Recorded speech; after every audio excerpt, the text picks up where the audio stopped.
संजय सिंह की जो गिरफ्तारी है वो 4 अक्टूबर को की गई और उसके बाद में जो है 13 अक्टूबर को उन्हें न्यायिक हिरासत में भेज दिया गया और 13 अक्टूबर के बाद में वो बीच में हाई कोर्ट गए, लेकिन वहाँ से भी उन्हें कोई भी जो राहत है वो नहीं मिली, क्योंकि हाई कोर्ट ने मना कर दिया कि आपका जो केस है वो सुनवाई योग्य नहीं है। जब केस सुनवाई योग्य नहीं है तो हाई कोर्ट ने किसी भी सुनवाई से मना कर दिया और 27 अक्टूबर को उन्हें फिर से जो है 14 दिन की न्यायिक हिरासत में भेज दिया गया। अब ये 10 नवंबर तक जो है जेल में रहेंगे, तिहाड़ जेल में, उसी तिहाड़ जेल में जहाँ पर कि सत्येंद्र जैन जो कि अभी स्वास्थ्य कारणों के चलते बेल पे हैं और मनीष सिसोदिया जो कि जेल में है। अब ये जो शराब घोटाले की जो आंच है वो अरविंद केजरीवाल पर पहुंचते हुई नज़र आ रही है। मैं ऐसा क्यों बोल रहा हूँ, मैं आपको कुछ जो कारण है मैं वो बताऊंगा, क्योंकि ये जो आग है वो अरविंद केजरीवाल तक पहुंच सकती है और अरविंद केजरीवाल को भी जो है जेल जाना पड़ सकता है।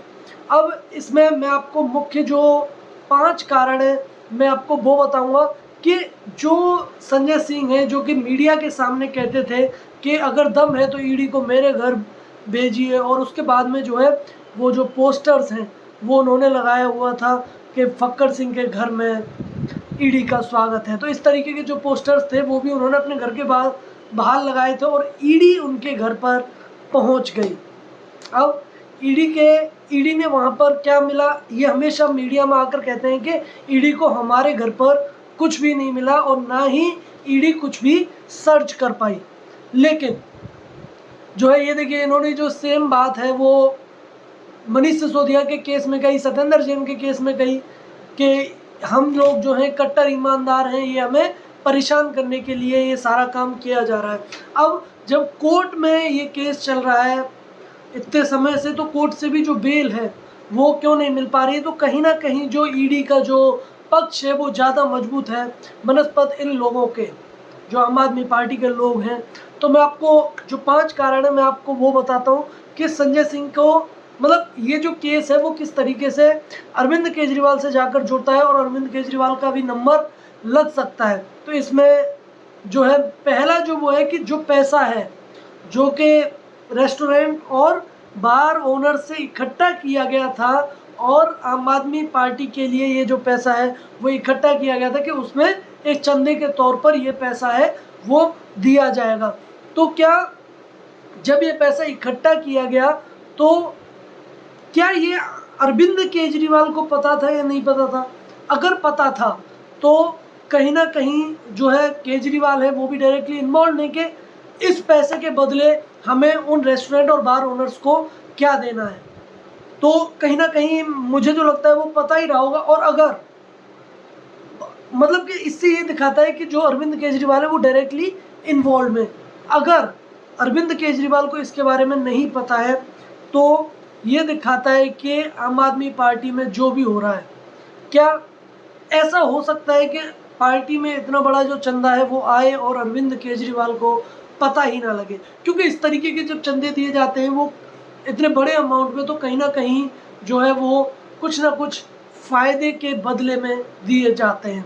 क्योंकि मैं ऐसा क्यों बोल रहा हूँ, क्योंकि जो है देखिए, हाँ जो लोग हैं जो देते हैं कि किसी ने 100 दे दिया, किसी ने 200 दे दिया, किसी ने 500 दे दिया, वो है उसका कोई भी ट्रैक रिकॉर्ड है वो नहीं रखा जा सकता है। लेकिन इतने बड़े अमाउंट जो कि करोड़ों का अमाउंट है वो जब जाता है तो कहीं ना कहीं ये है वो उन्हें पता रहता है कि जो पार्टी का मुखिया है उसे तो एटलीस्ट पता ही होगा और उसके बदले में वो लोग क्या देंगे इसका भी जो जानकारी है वो रहती है।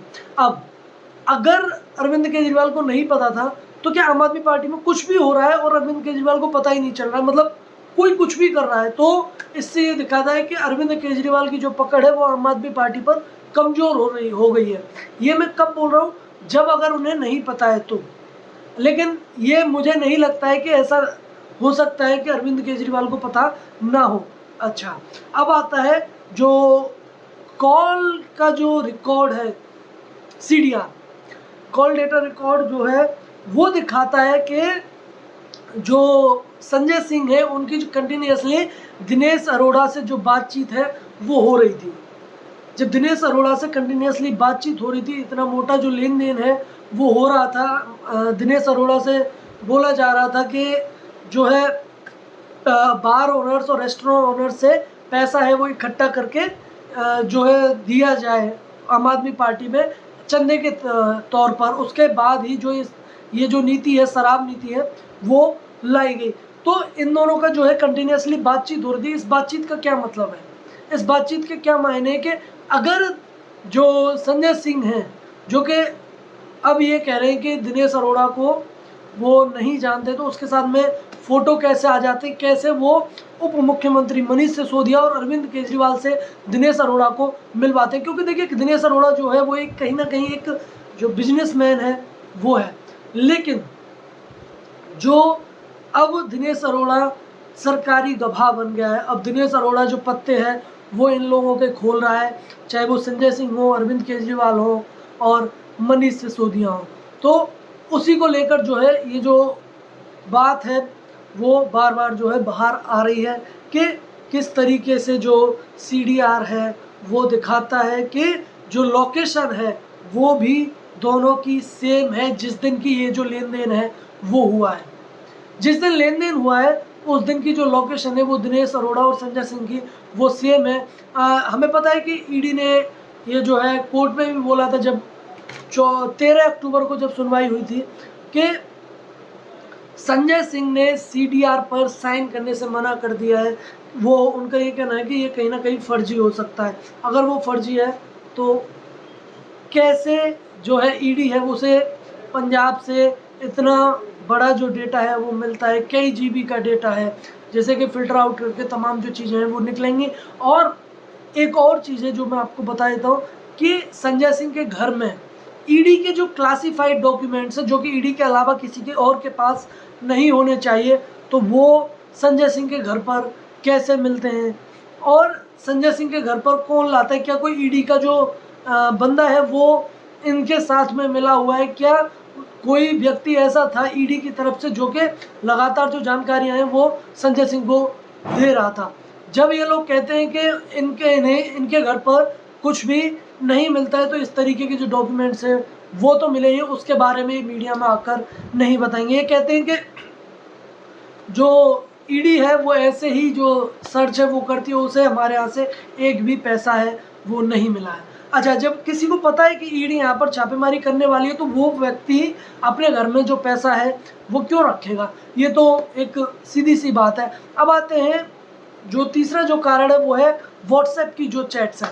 व्हाट्सएप की चैट्स में जो है माल करके एक जो चैट है वो आई है, ईडी को जो मिली है कि माल पहुंचा दिया गया है।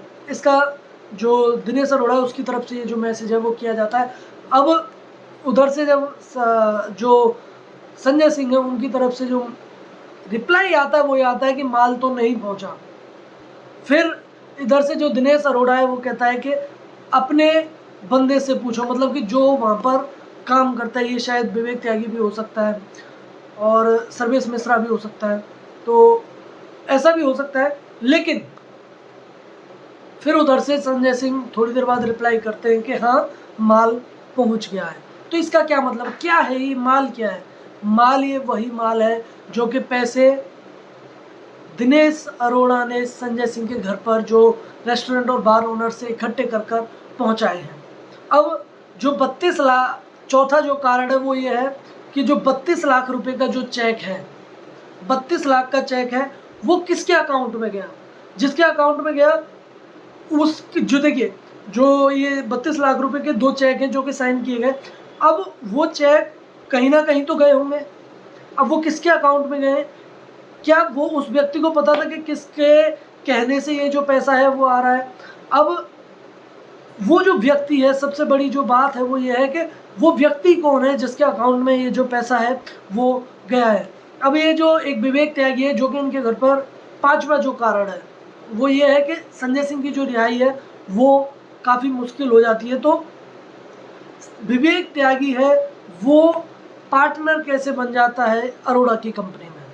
जब अरोड़ा की कंपनी में ये जो है पार्टनर बन जाता है, देखिए बार बार जो है संजय सिंह मीडिया के सामने भी कहते हैं कि ये जो विवेक त्यागी है वो गरीब घर का लड़का है, उसे बिना बात के परेशान किया जा रहा है, उस पे क्या रखा है। अगर आपको सर्च करना है तो हमारा घर है उसे सर्च करें। तो एक गरीब घर का बेटा जो है, जो जिसे कि 2013 में संजय सिंह ही वो लाए थे, और 2013 से ये व्यक्ति जो है वो लगातार जो है संजय सिंह के साथ ही है। तो उसे गरीब घर का बेटा अरोड़ा की कंपनी में कैसे मालिकाना हक रखता है कि उसे 20% का जो मालिक है वो बनाया जाता है, 20% के जो शेयर्स हैं वो दिए जाते हैं। तो ये कहाँ से बनता है? देखिए, अब अगर हमें किसी कंपनी में जब शामिल होना है तो उसके लिए जो पैसा है वो हमारे पास होना चाहिए। और अगर ये विवेक त्यागी है, वो गरीब घर का लड़का है, तो इसके पास में ये पैसा कहाँ से आया? अगर नहीं आया तो क्या, जब कोई भी किसी की कंपनी में मालिक बनेगा या फिर कुछ शेयर्स खरीदेगा तो या तो उसके पास पैसे होने चाहिए, जो कि अगर हम अकॉर्डिंग टू संजय सिंह बात करें तो उन्हें नहीं पता था। मतलब कि दिनेश उनके अकॉर्डिंग ये जो है वो गरीब घर का लड़का था। अब या फिर दूसरा कारण ये हो सकता है कि अगर जब उसके पास पैसे नहीं थे क्योंकि वो गरीब घर का था, तो दूसरा कारण ये हो सकता है कि जो उसे पार्टनर बनाया गया, उसके बदले में दिनेश अरोड़ा को क्या फ़ायदा मिलेगा, ये भी एक जो कारण है वो रहता है। तो अब जो है इन सभी चीज़ों की क्या जानकारी अरविंद केजरीवाल को नहीं थी? तो क्या मतलब केजरीवाल कैसे कह सकते हैं कि वो कट्टर ईमानदार व्यक्ति है? कैसे कह सकते हैं? अगर वो ईमानदार है, क्या कारण बनता है कि वो उनकी ईमानदारी का? अब जबकि इस इतने लंबे समय से मनीष सिसोदिया, सत्येंद्र जैन ये सारे जेल में हैं, तो अब आम आदमी पार्टी अपने आप को कैसे कह सकती है? देखिए, ये बार-बार कहते हैं ना कि इनके घर में कुछ नहीं मिला, तो कहीं न कहीं जो ईडी का केस है, फिर अगर कुछ नहीं मिला है तो जो कोर्ट है वहाँ से बेल मिल जानी चाहिए। तो ईडी का जो पक्ष है वो ज़्यादा मजबूत दिखाई देता है बनस्पत आम आदमी पार्टी के। तो कहीं न कहीं जो मुश्किलें हैं वो आम आदमी पार्टी के लिए और बढ़ सकती हैं। अब आगे क्या होगा? क्या ये जो कनेक्शन है वो अरविंद केजरीवाल से जाकर जुड़ेगा? देखिए, कई जो केसेस हैं उनमें तो डायरेक्टली जुड़ ही रहा है, और उनके घर की जो शीश महल जो उन्होंने बनाया है उसकी जो सुनवाई है, उसकी जो केस है वो चल ही रहा है। तो कहीं न कहीं जो आने वाले समय में अरविंद केजरीवाल के लिए भी मुश्किलें हैं वो बढ़ सकती हैं। आपकी क्या राय है? आप ज़रूर बताएँ। धन्यवाद। जय हिंद।